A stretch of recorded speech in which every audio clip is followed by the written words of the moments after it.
Τι είναι αυτό? Ένα σφουργίτη.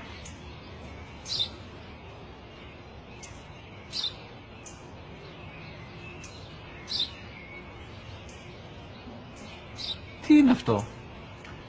Μόλις τώρα στο πατέρα, σφουργίτη είναι.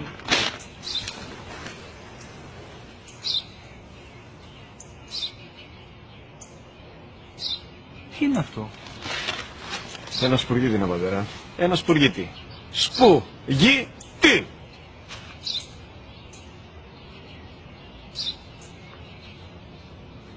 Τι είναι αυτό? Γιατί το κάνεις αυτό το πράγμα, μπορείς να μου πεις? Τόσες φορές σου είπα, είναι ένα σπουργίτη. Δεν το καταλαβαίνεις.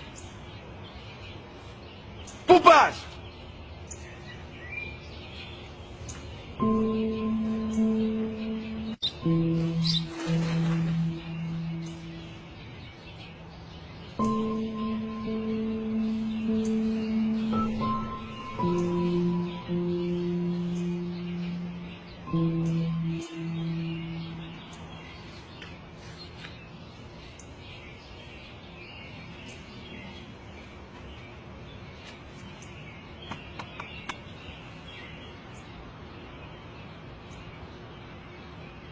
Δυνατά. Σήμερα ο μικρός μου γιος που πριν λίγες μέρες έκλεισε τα 3 καθόταν μαζί μου έξω στο πάρκο όταν ένα σπουργίτη ήρθε και κάθισε απέναντί μας.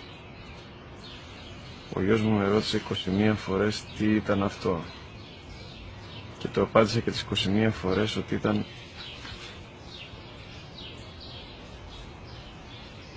ένα σπουργίτη. Τον αγκάλιασα τρυφερά και τις 21 φορές που μου έκανε την ίδια ερώτηση, ξανά και ξανά, χωρίς να εκνευριστώ, νιώθοντας στοργή για το αθώο μου αγοράκι. وَقَضَىٰ رَبُّكَ أَلَّا تَعْبُدُوا